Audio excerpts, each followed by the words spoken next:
अपने ज़माने के जाने माने खिलाड़ी और कोच रहे और लोगों को खेल के विषय में बारीकियां बताते सिखाते हुए उन्होंने काफ़ी नाम कमाया। लेकिन अब उनकी ही एक शिष्या ने उनके विरुद्ध न केवल अनर्गल संबंधों का आरोप लगाया है बल्कि उनकी पत्नी होने का भी दावा किया। पुलिस अधीक्षक कार्यालय में अपनी फरियाद लेकर आई फरियादी ने बताया कि उन्होंने उनके साथ काफ़ी लंबे समय तक समय बिताया और वर्तमान समय में वो उनका फ़ोन नहीं उठा रहे हैं और ना ही उनसे बात कर रहे हैं। वो चाहती हैं कि उन्हें इस मामले में न्याय मिले। इस विषय में जब हमने दूसरे पक्ष से बात की तो उन्होंने अपने ऊपर लगे सभी आरोपों को झुठला दिया और कहा कि ये उन्हें ब्लैकमेल करने की कोशिश है।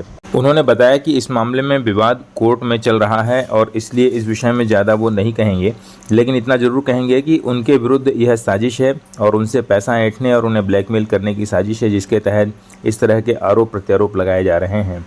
अब सच क्या है यह तो कोर्ट ही तय करेगी, लेकिन इस विषय का फैसला हम आप पर छोड़ देते हैं। हमने दोनों ही पक्षों को निष्पक्ष रूप से आपके सामने रखने की पूरी कोशिश की है। अपना नाम बताएं। सती सिंह। आप कहाँ से आए हैं? मैं रांची निवासी हूँ, अभी वर्तमान में सिविल लाइन। अभी इस वक्त कहाँ पर आए हैं? अभी मैं ये एसपी कार्यालय आई हूँ एक रिपोर्ट कराने। जी, किस बात की रिपोर्ट है? एक व्यक्ति है जिनसे मेरा 30 साल पुराना संबंध था और वो अभी साथ साथ है सदन जाट स्पोर्ट्स ऑफिसर, और अभी वो अचानक से मतलब सारा संबंध को तोड़ के एक जगह बैठ गए और मेरी कोई खबर नहीं ले रहे, मुझसे बात नहीं कर रहे। इस वजह से मैं शासन को हार लगा। क्या वजह है, वो बात क्यों नहीं कर रहे? वो बात पता नहीं, मुझे नहीं पता। उनकी बहू उनको प्रेशर डाल रही है कि हमारा शादी का प्रकरण उठ गया। 5 साल पहले इन्होंने शादी किया, छिपा के रखा था और अभी इस बीच कुछ ऐसा मोहल्ले में हुआ, इनका प्रकरण उठा 5 साल की शादी को। तो अब उनके बहू बेटे बोलते हैं कि आप वहां मत जाना, नहीं तो वो आपको जेल पहुंचा देगी। इससे आपकी जो अरेंज मैरिज हुई थी क्या? Love marriage. लव मैरिज थी। ये कहीं रजिस्टर्ड थी, कलेक्टेड वगैरह में किसी घर में? नगर निगम में रजिस्टर्ड थी। उसका कागज होगा आपके पास? वो है। कुल मिला के आपको ये लग रहा है कि उन्होंने आपके साथ धोखाधड़ी किया। 13 साल से मेरा शोषण किया है और मुझे डरा धमका के रखा था और आज तक डरा धमका के रखे। आप क्या कहते हैं? न्याय चाहती हूँ कि अब वो आए। ये सब जितना उन्होंने किया है गलत काम, और ये जो कबड्डी में करते आ रहे हैं आज तक, ये बेदखल हुए, उनको बंद किया जाए कबड्डी से। और शासन के साथ जो धोखाधड़ी की है उधर पे पूरा रजिस्टर्ड शादी है, तो वहाँ सब प्रमाणित हुआ जाए और इनको कठोर। अभी वो कहाँ पर है, कुछ जानकारी? अभी वो अपने निज निवास व्यवहार बाग। कुछ अभी आपसे जो बात हुई वर्तमान समय में, इस जो ताल्लुकात जब से आप लोगों के अलग अलग हुए, तो क्या कहते हैं? अभी बात ही नहीं कर रहे, वो इतने शरीफ बन गए, ना ही मेरे फोन का जवाब दे रहे, ना ही मेरे से कॉल में बात कर रहे।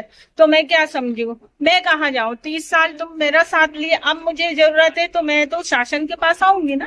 जी, क्या चाहती हैं? न्याय। नाम बताइए। भागवती सिंह।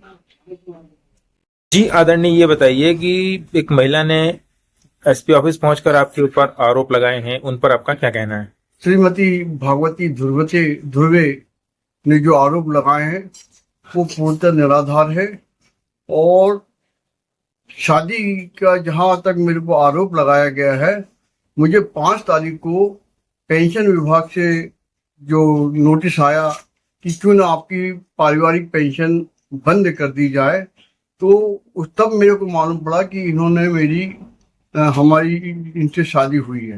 मैं बड़ा आश्चर्यचकित हुआ और उसका जवाब दिया कि ऑलरेडी ये अपने पति के साथ रहती है। राजेंद्र ध्रुवे इनका पति है, जो केंद्रीय शासन में बीएसएफ में नौकरी करता है और प्रत्येक वर्ष 3 सालों में और 3 महीने के लिए छुट्टियों में यहाँ पे घर पे आता है।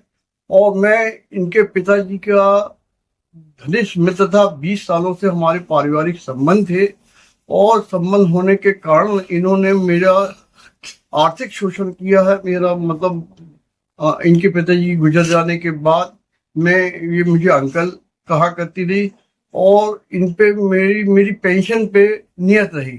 ये तो जितने भी इन्होंने एलिगेशन लगा है ये निराधार है और मैंने इस मामले को कोर्ट में दे दिया गया है।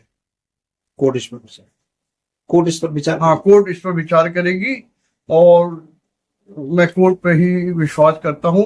और सच्चाई यही है कि वो मेरी पत्नी नहीं है और उसका पति ऑलरेडी है। और लॉ में ये लिखा गया है कि एक पति के रहते हुए दूसरी शादी नहीं की जा सकती। अपना नाम बता दीजिए। सदन जाट।